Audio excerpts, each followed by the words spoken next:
Hey guys, Dave here. Welcome to Centurion's review, the punk rock band of Wargame Review Institutions. I got a hold of a bunch of sniper stuff. It was all in 2 boxes, and it was all these different companion games and the base game and so forth. I got to search through the boxes to put the correct parts and the correct games. It's all mixed together, which is a complete headache, but I got it for cheap. Anyhow, this is Sniper Special Forces, as I mentioned. Game companion number 2 for Sniper, meaning it includes the base Sniper rules, so you don't have to buy Sniper to play it. A Green Beret does not make you bulletproof. Special Forces, small units painstakingly trained and elaborately equipped, sent on the toughest and most sensitive missions. Handfuls of soldiers, hopelessly outnumbered, waging hit-and-run campaigns behind enemy lines. SAS, Green Berets, Freedom Fighters, Deltas. Special Forces expands the popular sniper game system with an up-close look at man-to-man combat and small unit actions in the modern period. Scenarios include anti-terrorist raids, guerrilla actions, border wars, and more.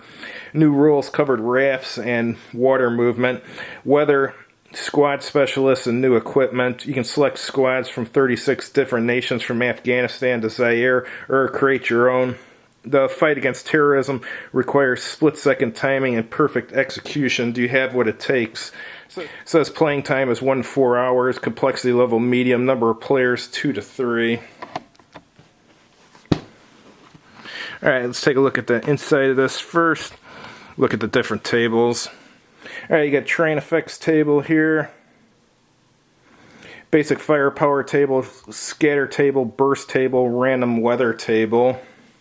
Combat results table, hand-to-hand combat modifiers, hand-to-hand combat results table, and vehicle damage table. Here's the counters. They're unpunched, which is good. I'm probably not going to keep this game. Not that I don't have an interest in it. I just got so many damn games right now. I got to get rid of some, so this one's probably going to go up for sale. But I figured I'd show you guys it before I sell it.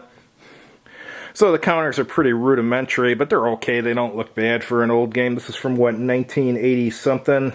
Yeah. A lot of them are two-sided. And here's a little plastic baggie that came with. Here's the standard rules.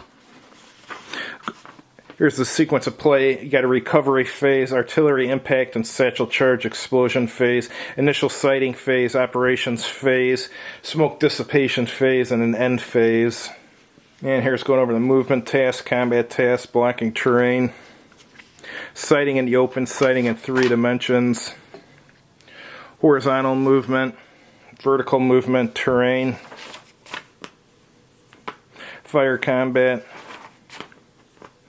hand grenade rules, and here's your basic scenarios. Or correction, I think the scenarios are in another book.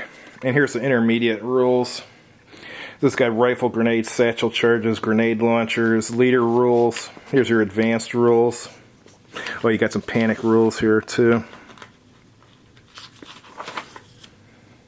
Rocket launchers, barbed wire, artillery and mortars, mines, sniper fire, body armor,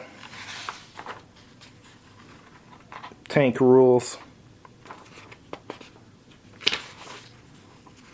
and here's some optional rules, like playing with a referee. So that's a pretty substantial rule set. I mean, we haven't even got to the Special Forces rules yet. Those are just the base rules. Alright, so here's your basic rules for Sniper Special Forces.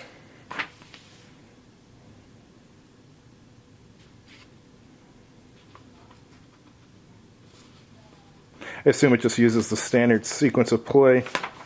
Yeah, so your basic rules are only like 2 pages. It's not bad, but you got to know the main rules too. Here's some intermediate rules. Oh, there's Molotov cocktails. And here's your advanced rules, and here's the different countries you can be part of.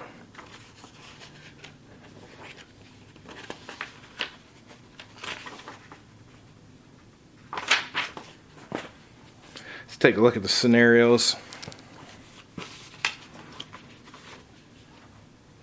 First one is patrol, then raid, then assault, urban siege, border war, strong point assassination, hostage rescue. So there's decent, and rebel radio. And then there's 3 faction scenarios too. So there's a decent number of scenarios. Let's look at the maps now. First map's okay for an old map, some kind of urban terrain. Here's the second map. On one side it's got open terrain, and on the other it's got urban. I think the other one had open terrain on the inside too. Yeah, it did. So I guess these look okay for the 1980s. They don't hold the stick compared to modern maps, but for back then these would be okay. And what do we have here? Here's a player aid here, which has a sequence of play on it, activation tracks, and here's your vehicles, where your driver, loader, commander, and so forth are. And here's the actual vehicles that you would cut out and use. Some barbed wire and some fire and all sorts of stuff. Limousine. Cool. Thanks for watching, guys. Just wanted to show you this before I sell it. Have a good evening.